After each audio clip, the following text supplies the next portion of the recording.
Hello and welcome to the new vlog on September the 15th. What I've done today is I've filled in the puzzle as far as I got relatively quickly. So this is probably only 2 or 3 minutes into the solve. And then I ground to the most astonishing halt, and I thought it might be interesting to run through the thought processes I had to go through in order to grind this thing out. And maybe some of the tips I give you will help you if you get into similar difficulties with this sort of puzzle. I mean, let's mention 3 down just because the cursor's there. This was a nice hidden. The use of the word fences. I mean, I have seen it before to indicate that we should be looking at the letters inside the string of characters that precedes the word fences. And you can see they're reversed inside wall or occasionally the word corolla, which is part of a plant.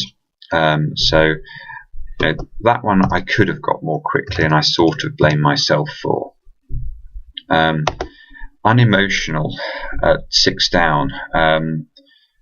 I just found it pretty hard to pass. I think when I first looked at the clue, I looked at the word cold and immediately thought, well, that's going to be C, as we've seen before. That's a very common abbreviation in crosswords. So I was looking to put a C at the end of something that meant a choice of dishes.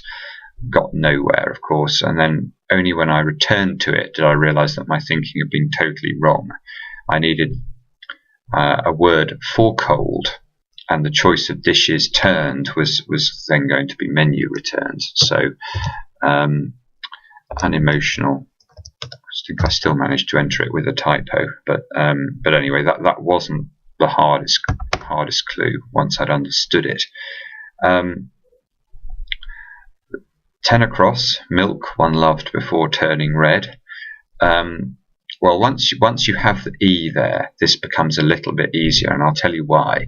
It's because once I had the E, I immediately thought I was looking for a word that began EX, because I finally understood that one loved before was getting at the word X, as in one's ex-lover. And then turning red, well, it's the reversal of a trot. So taught, and to milk being to extort. But I only got that really once I had checking letters to help me get the right thinking, or the way of passing the clue correctly became clearer. So let's move on to 11 across. This is not a type of lettuce that I was familiar with at all. I had to get this entirely from the wordplay, and even though I'm supposedly experienced at these puzzles, having been solving them now for well over 30 years, I still managed to forget one of the abbreviations that you often see for sailor, which is OS, which I think stands for ordinary seaman. But there I was looking for an AB, for an able seaman, or a tar, and I just couldn't see where I could put a word for sailor in this string of letters. Eventually, I think I backed into it, actually, because I thought that the word roughly, rather than being an anagram indicator, which I'm sure everyone thought it was to start with, could be the expression or so, as in, to indicate something's close to the number in question. And once I thought of that, I knew I was looking for something of this breakdown. Then OS, I reminded myself that was a valid abbreviation, and now I'm looking for a word for lounge that fits in the first 4 letters here. And lol isn't too difficult to come up with. And you look at this Lollo Rosso, I certainly wasn't confident it was right. It turns out it was. I'm not sure what it means, red leaves or something like that. Now, when we look at the bottom half now, I think it was around this point that I thought of something that will help will help you if you come across difficulties with this sort of puzzle, which I noticed I had already seen in the grid an X and a J and a Y and a V and a K, and I thought that maybe the setter had gone for a pangram, i.e. a crossword grid that when fully completed would contain at least one of all the letters of the alphabet. Now, the reason that helped me, because also of course there's the Z there in king size, was that I thought, well, there has to be a Q. So where's the Q? And that actually did help me get the word equalizer. Up to that point, I hadn't been sure at all there was any word that fitted that string of characters. But now we can see that we've got a small boy, which I think was Al, in E for European, quiz for competition, and I'm not sure was ER. So very difficult. I think a very difficult clue. I mean, it would be at home in the listener. I mean, actually, one of the things that did occur to me when I was solving this was, you know, I got Janus quite quickly at 5 down, and this puzzle did have two faces for me. I mean, it had the sort of, it was almost like it was written by two different people. It had lots and lots of very gettable clues. I mean, let's look at 14 across here. I mean, this was so simple. Notion, one cherished briefly, so it's just one I, and then cherished dear without the ending, and a notion for an idea. I mean, that clue could appear in you know, in the simplest of telegraph crosswords and be completely acceptable and, you know, very straightforward. And let's contrast that with 25 across.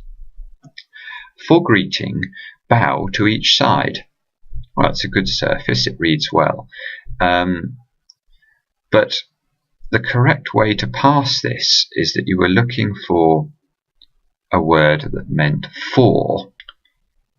Yeah, so we've got the definition actually being for, as in if you're for something, you're behind it. And then you've got greeting, hi, which, you know, I think that's one of the things that, one of the words that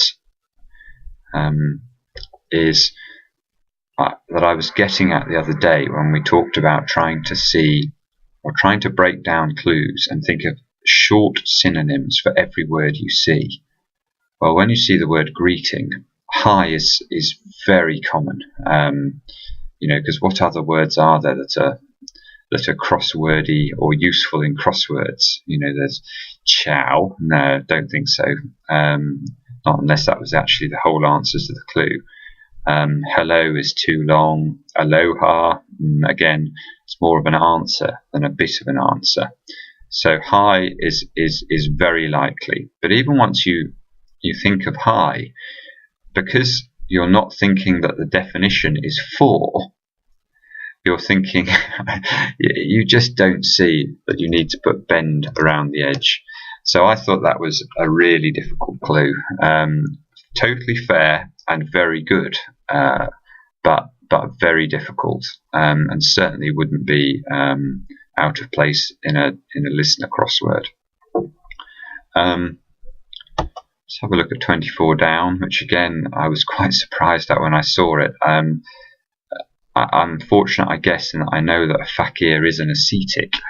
So once I saw these letters, I could put in the word, but I'm familiar with K2 as the Himalayan mountain. I guess there must be a K1 if there's a K2, but I wasn't aware of it when I solved this.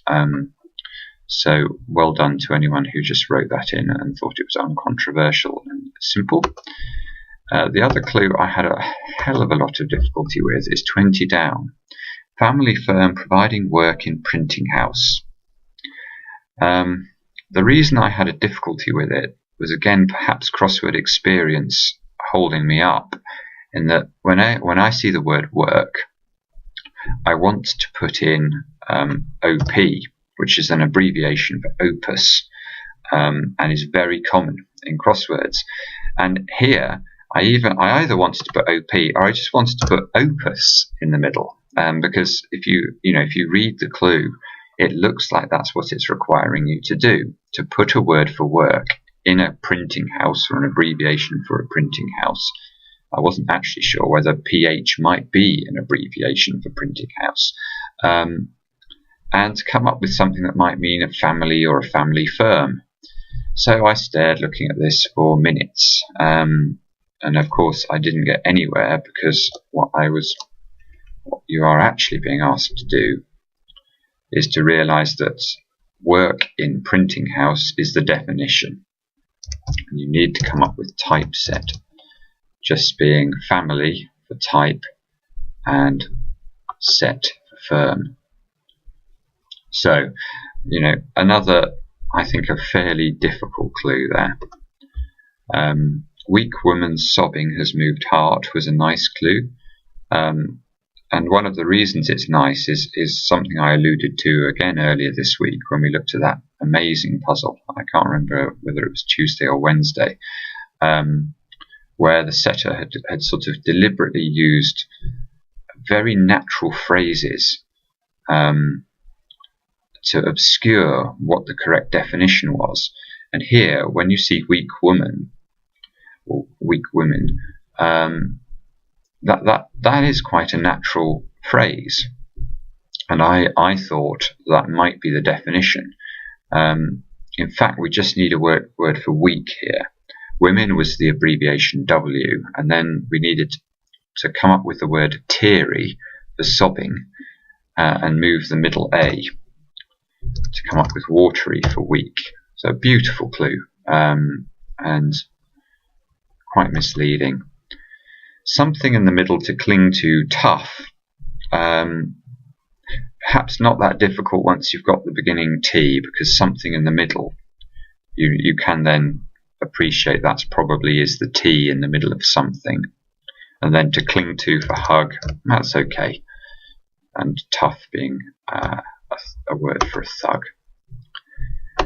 Now, we come to the bottom left-hand corner, where I would imagine many people had a bit of confusion. Now, the first answer I got here was box elder, but again, quite difficult to see what's going on. And if you don't realise that in crosswords, the letter X is quite often an abbreviation for the word by, you really will be stuck. If you do spot that, and perhaps the pangrammatic nature might have helped you, just if you hadn't got extort, you might have been looking for an X. Then more prominent, bolder, that's doable.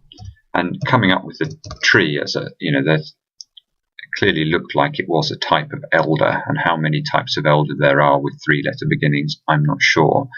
But I was familiar with a box elder, and I was familiar with the word by, perhaps meaning an X. So doable, I guess. And now to anyone across, spot incomplete list of requirements. Yeah, I mean, my tip here, which I'm sure some of you are aware of, but when you're starting to float letters of the alphabet to fill spaces like this, it would be not to use or to scan letters for the first space, but to scan them in the second position. I don't know why, but I often find that's more helpful. If we're going through and you're thinking of, you can immediately rule out B, C, D, F, G, in a way that you couldn't if you were looking at the first position. So there's my tip there. Have a look at, when you're scanning, try and use the second position in situations like this, because I think you'll get more out of it.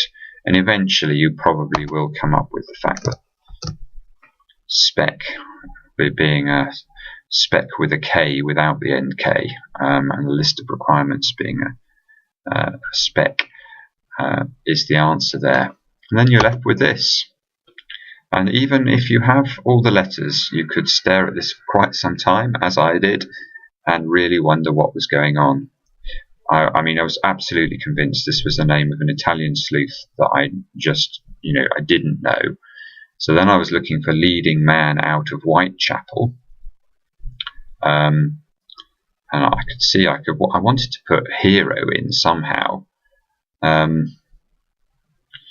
what this is getting at, which I eventually figured out, is sleuth is PI here for private investigator.